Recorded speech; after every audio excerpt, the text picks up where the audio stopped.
కేంద్ర బడ్జెట్పై ప్రధానమంత్రి నరేంద్ర మోదీ మాట్లాడుతున్నారు. ఇప్పుడు ఆ లైవ్ చూద్దాం.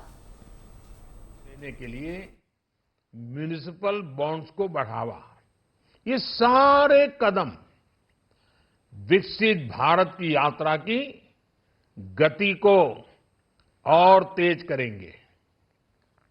साथियों, किसी भी देश की सबसे बड़ी पूंजी उसके नागरिक होते हैं। बीते वर्षों में हमारी सरकार ने देश के नागरिकों के सामर्थ्य को बढ़ाने पर अभूतपूर्व निवेश किया है।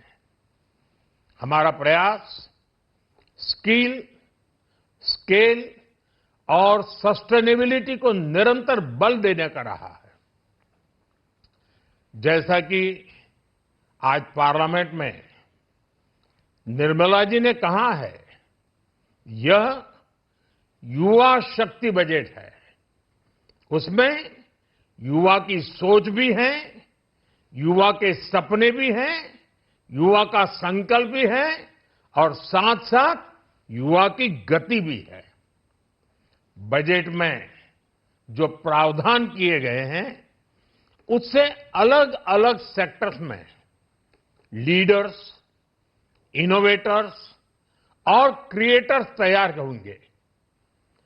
मेडिकल हब्स के निर्माण से, एलाइड हेल्थ प्रोफेशनल्स के माध्यम से, ऑरेंज इकोनॉमी यानी ऑडियो विजुअल गेमिंग को बढ़ावा देकर, पर्यटन को प्रोत्साहन देकर और खेलो इंडिया मिशन के माध्यम से युवाओं के लिए नए अवसरों के द्वार खुलेंगे। भारत को दुनिया का डेटा सेंटर हब बनाने के लिए टैक्स में बड़ी छूट की घोषणा भी की गई है। मैं भारत के युवाओं को विशेष तौर पर इस बजट की बहुत बहुत बधाई देता हूं, क्योंकि इससे एम्प्लॉयमेंट जनरेशन को बड़ा बूस्ट मिलेगा। मुझे बहुत खुशी है कि इस बजट में टूरिज्म और विशेषकर नॉर्थ ईस्ट में टूरिज्म को बढ़ावा देने के लिए भी ठोस कदम उठाए गए हैं। भारत के अलग अलग राज्यों को ताकतवर बनाकर संतुलित विकास की नींव भी इस बजट में मजबूत की गई है। साथियों, हमारे देश में 10 करोड़ से ज्यादा महिलाएं सेल्फ हेल्प ग्रुप से जुड़ी हैं और बड़ा सफल अभियान रहा है। महिलाओं द्वारा निर्मित, महिलाओं द्वारा संचालित सेल्फ हेल्प ग्रुप्स का आधुनिक इकोसिस्टम बने, बजट में इसे प्राथमिकता दी गई है। कोशिश यही है कि हर घर लक्ष्मी जी पधारे।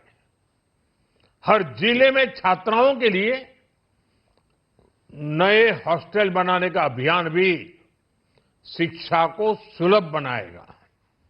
साथियों, भारत की कृषि, डेयरी सेक्टर, फिशरीज, इन्हें हमारी सरकार ने हमेशा सर्वोच्च प्राथमिकता दी है। इस बजट में भी नारियल, काजू, कोको और चंदन की पैदावार से जुड़े किसानों के लिए अनेक अहम कदम उठाए गए हैं। भारत विस्तार एआई, इस टूल से किसानों को उनकी भाषा में जानकारी मिलने से उन्हें बहुत मदद मिलेगी। फिशरीज और पशुपालन में उद्यमिता, उसको बढ़ावा देने से गांव में ही रोजगार और स्वरोजगार के और ज्यादा अवसर बनेंगे। साथियों, ये बजट एम्बिशियस भी है और ये बजट देश की एस्पिरेशन को भी एड्रेस करता है।